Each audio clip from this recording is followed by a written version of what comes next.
Hello, Artful Manifestors. Thank you for joining me today for this timeless pick a card tarot reading. Whenever you come across this reading is when you're meant to hear it.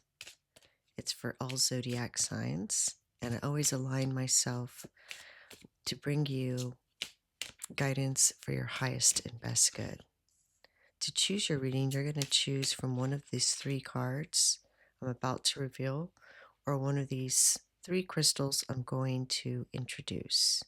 And then you'll find a link to all the readings in the description box below, as well as a list of all the cards that I use.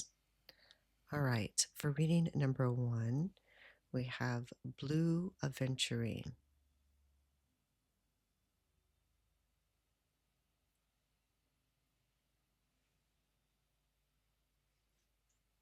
And for reading number 2, we have Yellow Citrine.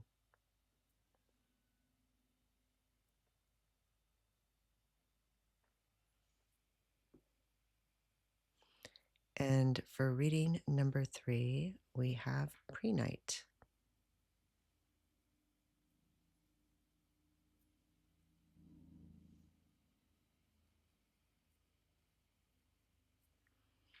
All right, let's look at the cards. For reading number 1, this is the image.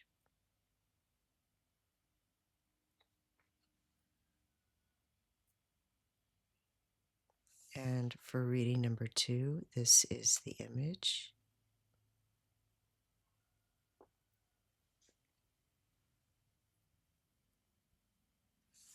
And for reading number 3, this is the image. Let your intuition guide you. Whichever image and or crystal you're most drawn to is most likely the reading meant for you. Of course, if you're drawn to 2 or even all 3 of the readings, you're welcome to listen to more. There might be additional guidance for you there.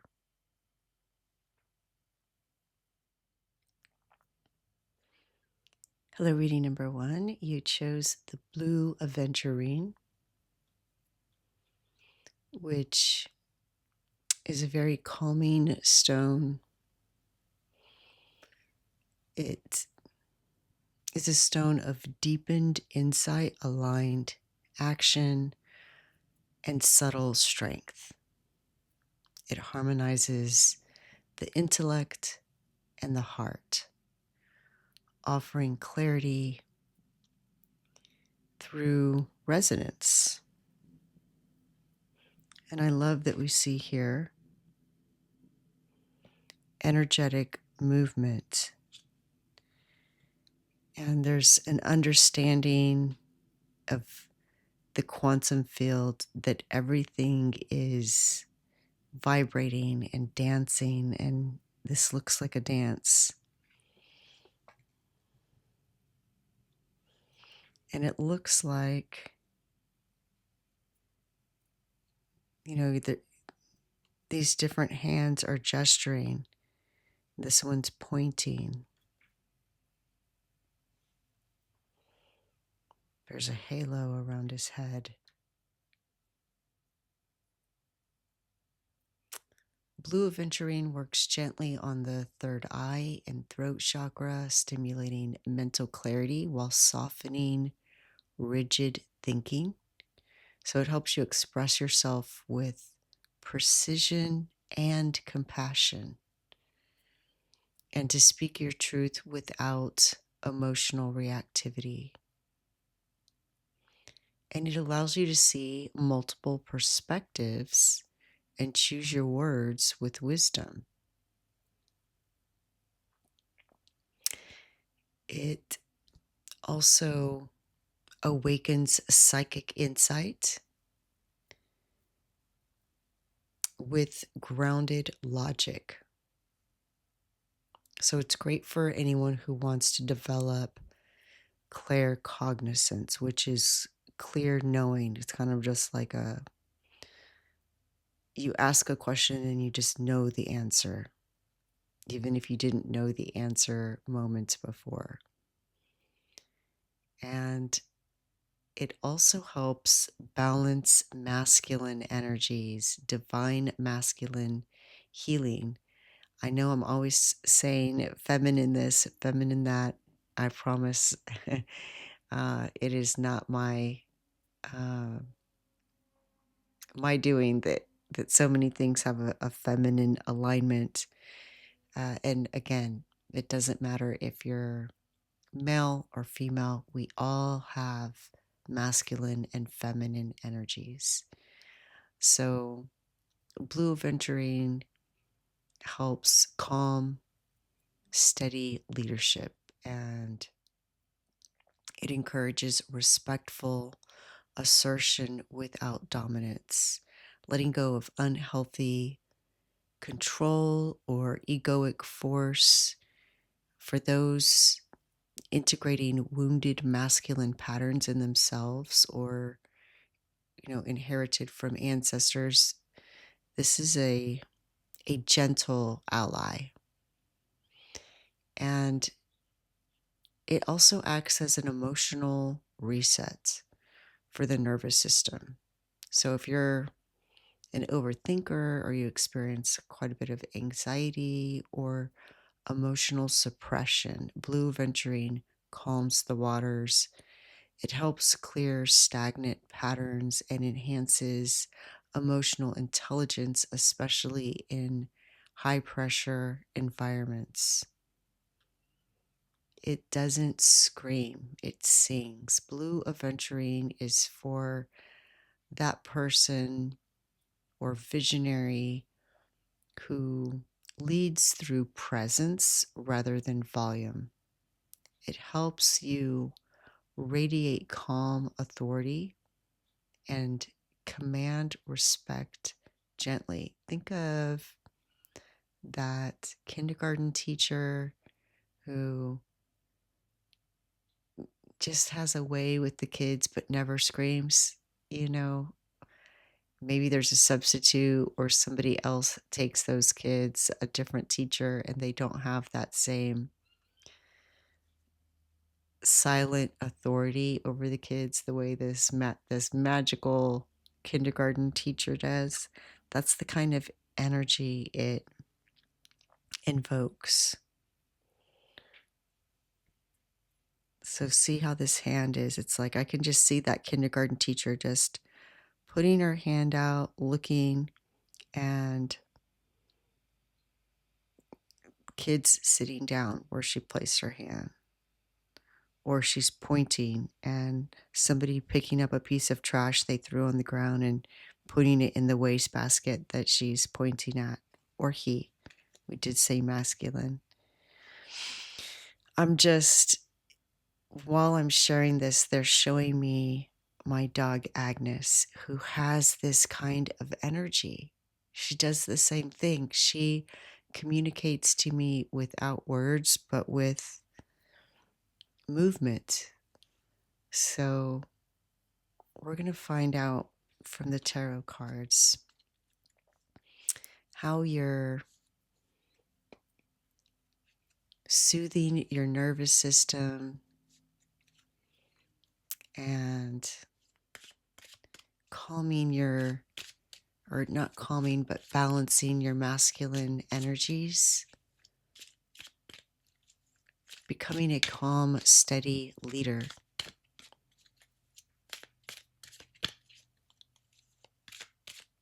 And where this is all leading.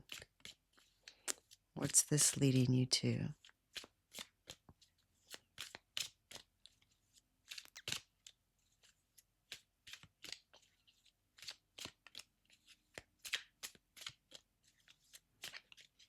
All right. We have the 9 of Swords.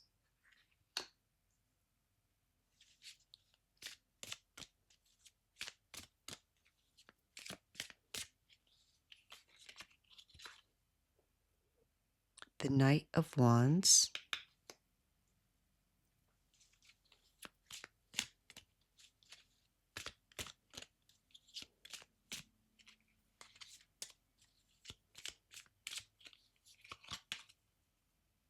And the 3 of Swords.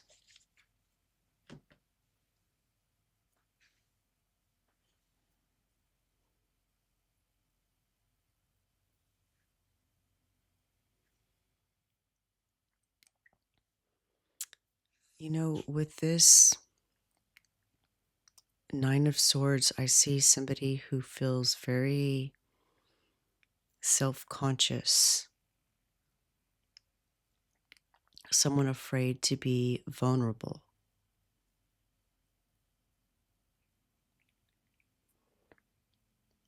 Somebody that would be afraid to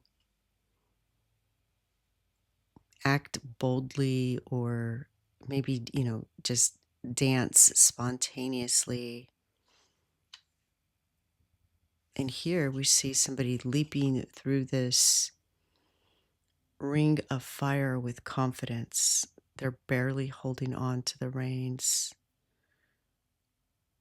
It's with confidence, with ease, complete control of themselves, jumping towards this. And I love we're talking about divine masculine healing. And here we have somebody who looks masculine, looks like a man, and has these wounds that they aren't hiding, but they're showing. So such a transformation already that we can see in the images of the cards.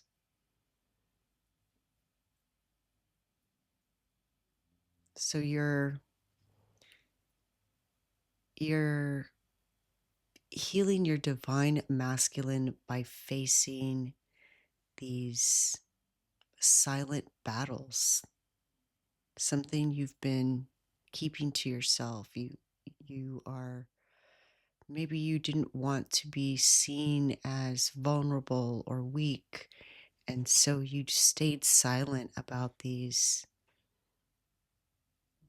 things, these battles, these wars that have been going on in your mind, in your memory from the past.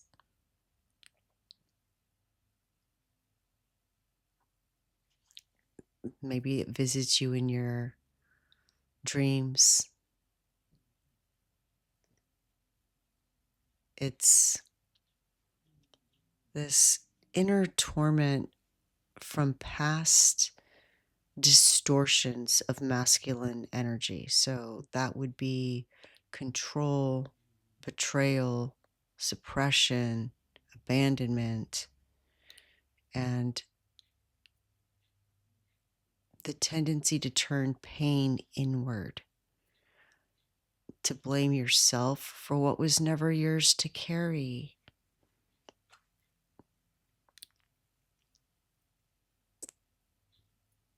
The awakening that happens when you choose not to numb yourself or run away, avoid, but to witness your fear and grief with presence. Look at all the eyes that are open. This is the masculine learning to hold space without fixing, to witness without silencing.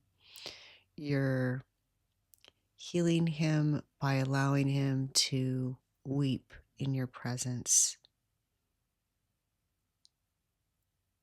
And you're learning to radiate calm authority by embracing your passionate, spirited nature while also harnessing its fire. The knight can be impulsive and hot-headed, but when tempered, he becomes a visionary leader driven by purpose, not ego. So you're learning to let your passions guide you, but not consume you. And you're acting more from intuition as opposed to old wounds, reactivity, old patterns. You're leading with inspired movement while keeping your inner fire, your inner flame balanced. This is sacred masculine energy in motion.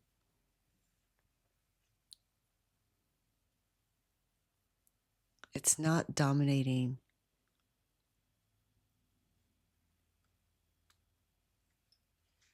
but still trailblazing.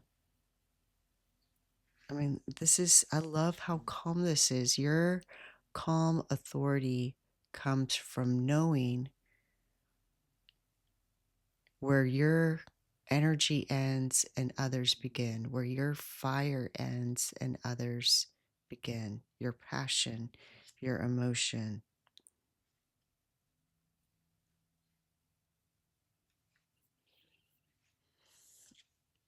And though we usually think of the Three of Swords as sorrowful, here it's a holy wound. And I love that it looks like that in this particular set of cards. I love the way spirit works. Had I used a different set of cards today, these pictures would have been completely different. There's this breaking open that allows light to enter, and it signifies that your healing will expose these heartbreaks that were never fully acknowledged, especially from masculine figures or roles that you played. And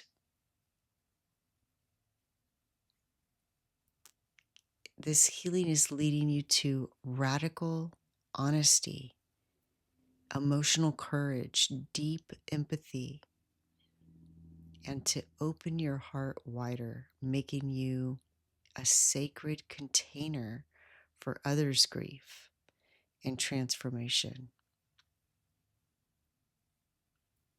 You're going to be safe for others, even though when you were very small, or perhaps in past lives, or for your ancestors, it wasn't safe to show emotions. You're melting something and opening something up to radiate calm authority. You're walking through heartbreak and emerging with love unbroken. Your leadership will be deeply compassionate because you will remember how it feels to be hurt and still rise. You have this new discernment, this new understanding, this new vision. So, any way that you lead, whether it's in a corporate office or in a therapist chair or a classroom, you will have this commanding presence that's not forceful, it's gentle, where people want to respect you. And you also have this deep understanding and insight into the human condition. So any anxious thoughts or fiery drive that forced any past heartbreak, all of it is becoming alchemical fuel for a new way of holding power. That's not domination, but discernment. It's not perfection, it's presence. And it's not stoic, but sacred courage. You're becoming the kind of leader who can say, I've suffered too, and I still choose to love. And you're leading with that love in a very strong and powerful way, in a very subtle and calm, steady way. And it's all so beautiful and radiant.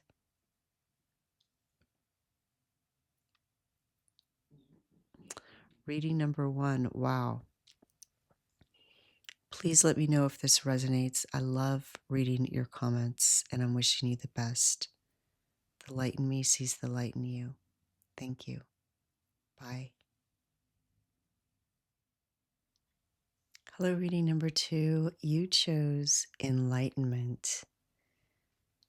And I am seeing somebody's yard with purple flowers. Purple and possibly also yellow or gold. And you may be noticing these colors more. You know, we all have our favorite color, and then from time to time we're drawn to other colors. And somebody might ask, "Oh, is this your favorite color?" And you might be like, "You know, my favorite color is blue, but lately I've really been drawn to this yellow or this purple." And it says here, enlightenment.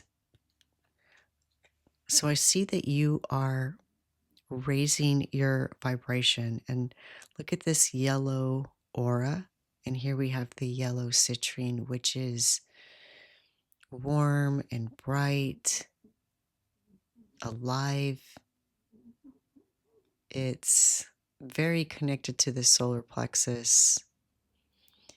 It radiates possibility, dissolves doubt, and sings to your sovereign power. It activates and balances the solar plexus, the seat of will, confidence, identity, so that you can stand in your truth without apology and make decisions from a place of inner authority.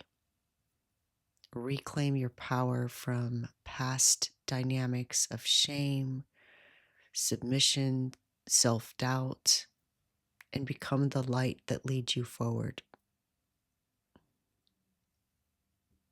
And unlike many other crystals, citrine never needs cleansing. It cleanses you. It burns through energetic debris like a solar flare. It's especially helpful for cord cutting, releasing energetic entanglements, clearing old fears of visibility, success, responsibility,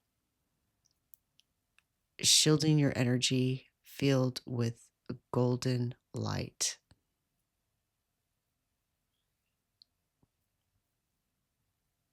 All right, so let's find out more about how you are clearing any energetic attachments and raising your own frequency. And what is this going to lead you to? This feels like a huge level up.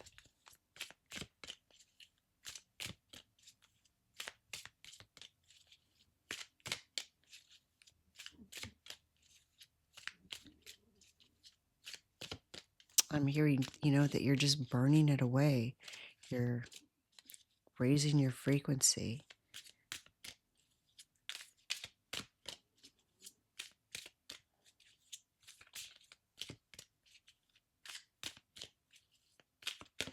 Oh, okay. We have the full.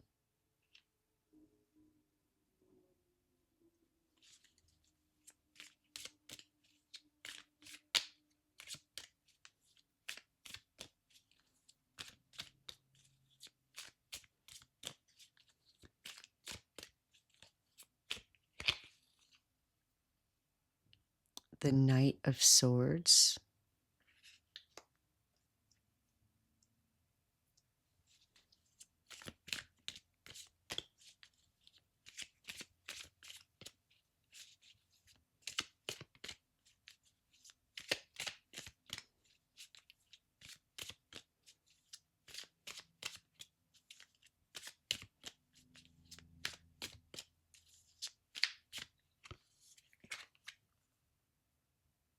And the Four of Cups.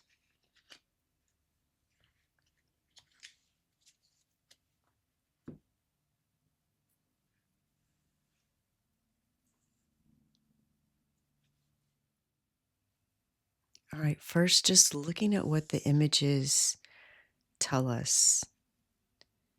It's like you are no longer afraid of the reptilian mind. You're facing these parts of you that you once denied. You're embracing all of you, all aspects of you.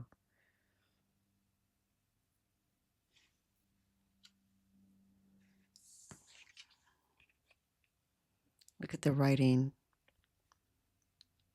You're cutting through any fogginess, cloudiness, literally. You're rewriting or writing a new story.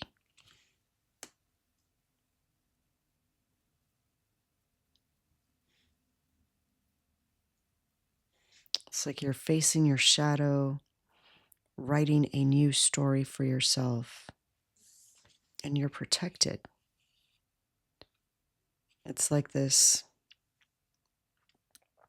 citrine that doesn't need to be cleansed. You don't need to protect yourself. You just are protected because you're raising your vibration. All right, let's look at the meanings of the cards a little more closely. The Fool is a sacred reset. You're raising your frequency by stepping into the unknown with an open heart and an unburdened spirit. You're letting go of outdated roles, personas, and expectations, and trusting intuition over logic, soul nudges over strategy, and aligning with presence rather than performance.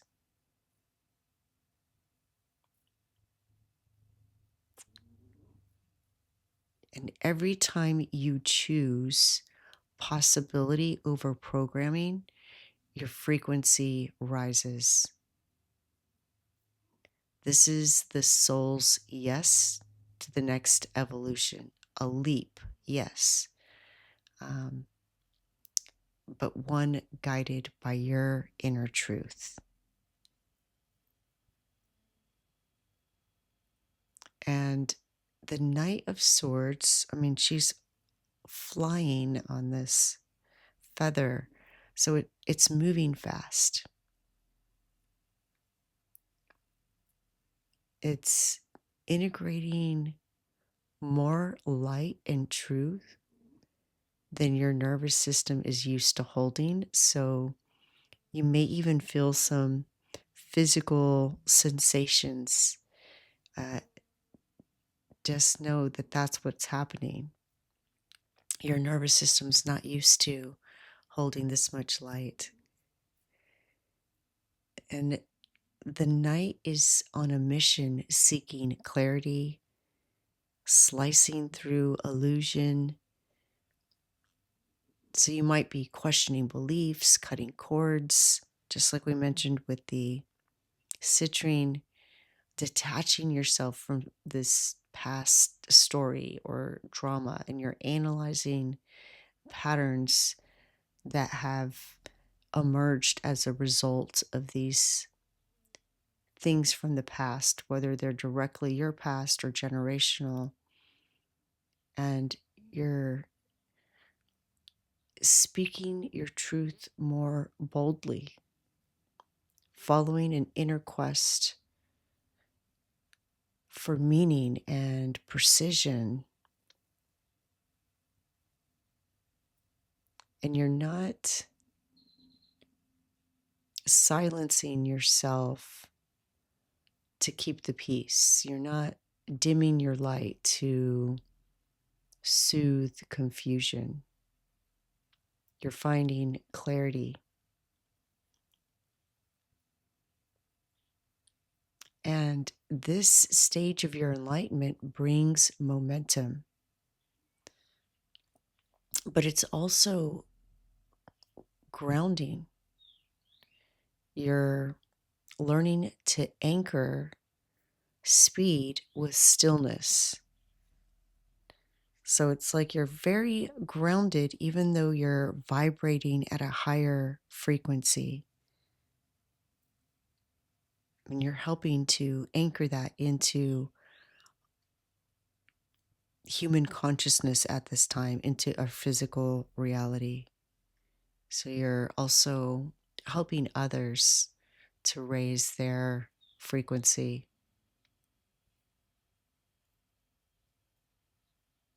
And this doesn't mean that, as your vibration rises, you're going to be drawn away from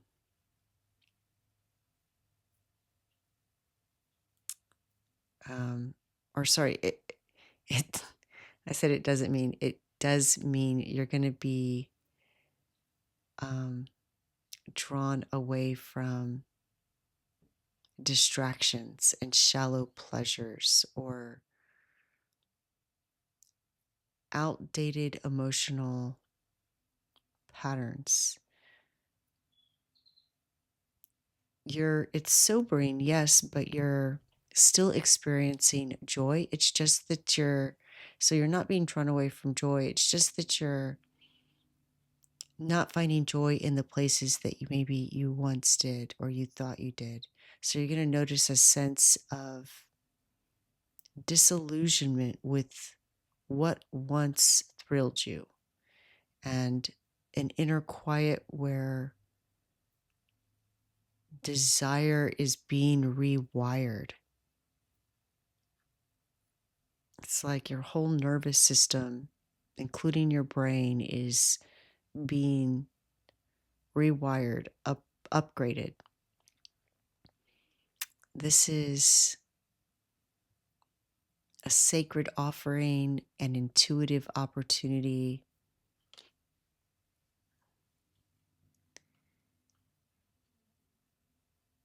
And it's appearing once this emotional fog clears.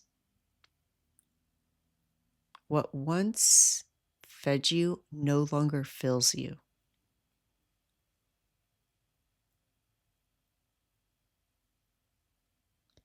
And you're ready. You're not bored. You're ready. This is the sacred empty cup, ready to receive what divine energies are poured into it. And it's something new being poured into you. You're raising your frequency by saying yes to the unknown. You're cutting through mental fog and becoming discerning about what deserves your energy. And you're being led to a new soul hunger, a deeper longing that can't be satisfied by old comfortings, old dreams. It's not an emptiness, it's soul refinement. So there will be some physical discomfort, and then you're going to have this maybe a tinge of emotional discomfort because what used to fulfill you, or what you used to crave, doesn't fulfill you anymore because you're at a higher vibration. So your soul needs new things. Wow. Reading number 2, please let me know if this resonates. I love to read your comments, and I'm wishing you the best. The light in me sees the light in you. Thank you. Bye. Hello, reading number 3. You chose Prehnite, and I love that the stone and the card match in color, though this is a softer green connected to your heart. It's the stone of the healer's heart, the dreamer's doorway, and the bridge between inner knowing and outer service. Prehnite is one of the few crystals known to link the heart and third eye, allowing intuitive insights to flow from a place of compassion and clarity rather than fear or ego. And so it helps you receive messages that are aligned with your highest good and to trust your intuition as a form of love, not just foresight, and discern between heart wisdom and emotional reactivity. And what I see, this says, be candid. What they're showing me is that you are a deeply intuitive and compassionate person, and you want to help everyone. You can see and feel their suffering, but you can also see ways out of their suffering. However, it's like you're telling them, you know, the answer, but they don't believe you, or they resist it, or it's not aligning with their reality, and so they're not acting on it. And it's very I see that it can be very frustrating, to the point that maybe it's like, what's the point of me having this gift if I can't put it to use? So let's find out how you can put your gift to use, because I can see, reading number 3, that you are deeply compassionate and intuitive. You connect to higher realms, and you are a healer. And Prenite is that stone that heals the healer.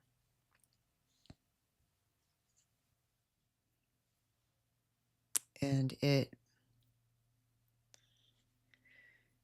brings awareness to any burnout or energy leaks,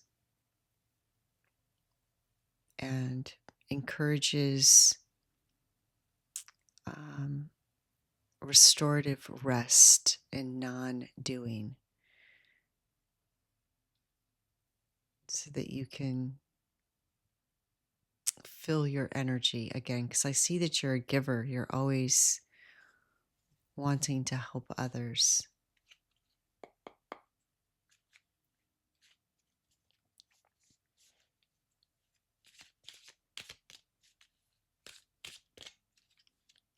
So let's find out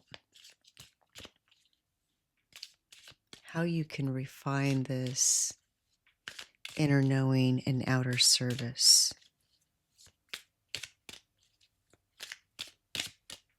How you can best deliver your healing in a way that it will be received. It's just a little tweak. There's just some little tweak, I think.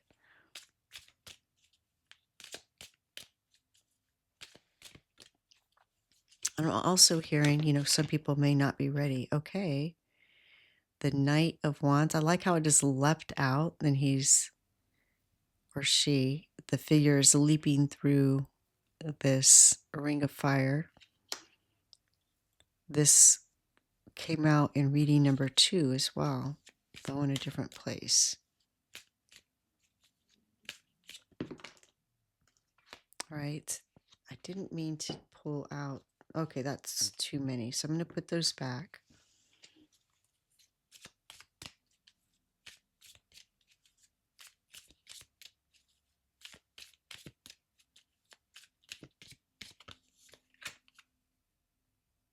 The Hermit.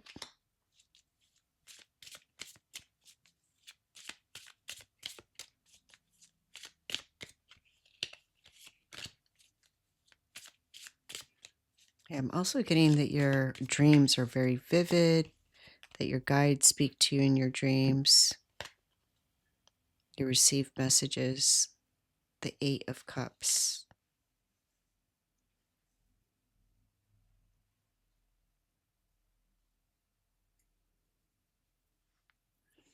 You walk between worlds. Yeah. See, you are the bridge.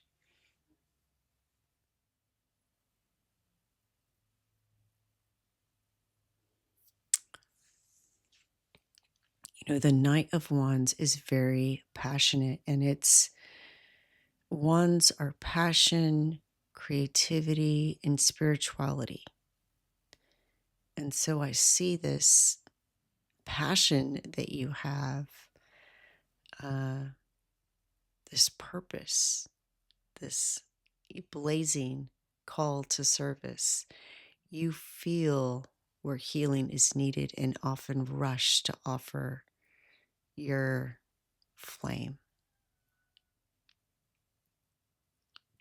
Your guides want to remind you just because you can help doesn't mean you're meant to. And that sometimes this flame scorches where it's not invited. Your energy is sacred fuel, not for every fire. So your discernment deepens when you pause before charging in. Ask, is this person truly open and ready to receive? Am I being drawn to help from love or from a need to be needed? Is my fire being honored or used? So let desire lead, but let your wisdom steer. And I feel that there's, a clue here with this be candid. It's this energy of rushing in to help versus being casual about your insights so that the other person wants your help, but also making sure that you don't over extend yourself, deplete your resources. And the Hermit is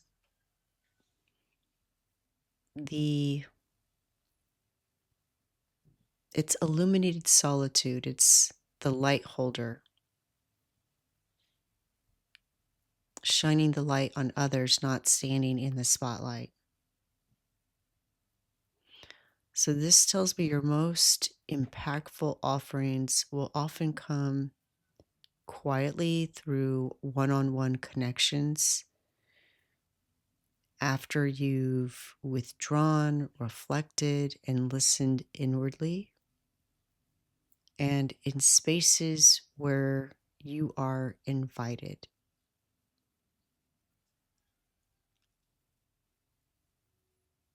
So maybe taking time to withdraw from the noise and not chasing anything. Those meant to receive your gifts will find you, guided by your beacon of authenticity. Again, they're taking me back to this being candid. It's like the energy of somebody's like, oh, I know, blah, blah, that excitement, because it is exciting. It's like a little puzzle that you're solving, right? But it's coming out with such this passion that others maybe sometimes recoil from it. And so just being more casual about it is going to open more doors for your service.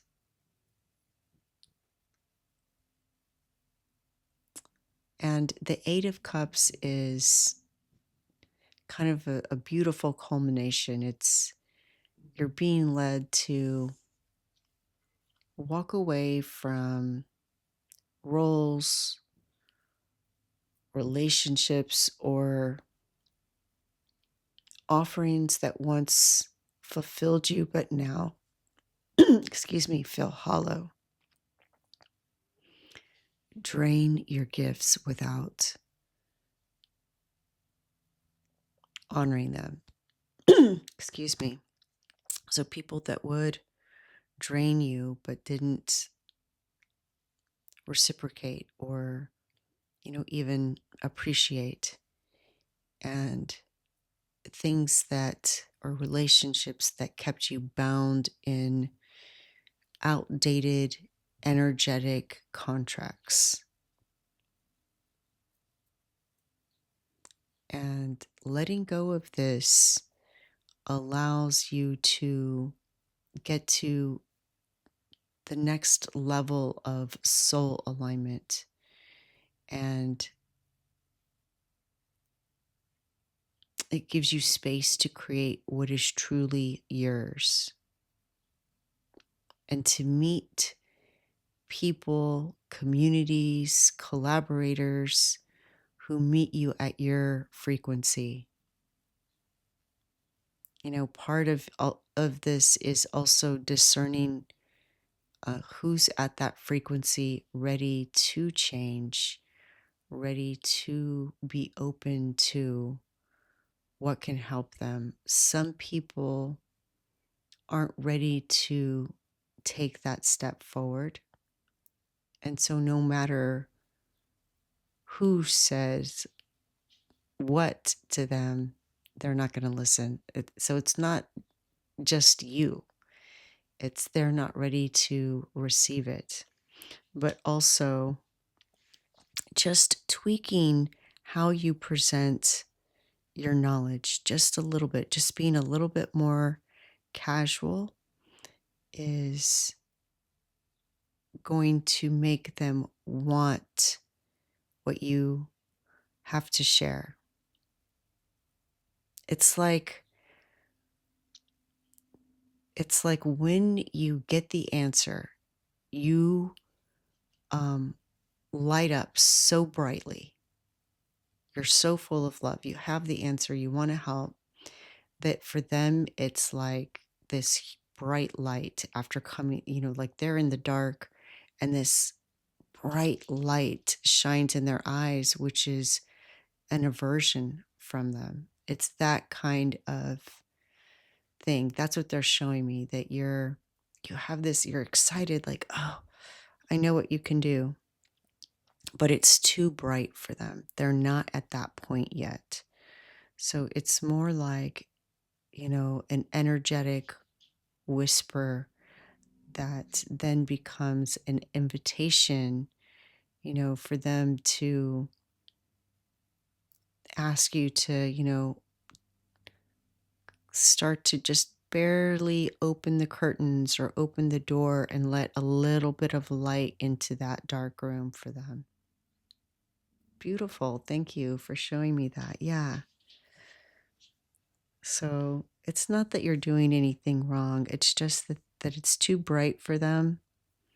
And you just have to be a little bit more candid, a little bit more casual, and kind of ease into it. And also discern who deserves your energy. Reading number 3. Please let me know if this resonates. I love reading your comments, and I'm wishing you the best. The light in me sees the light in you. Thank you. Bye.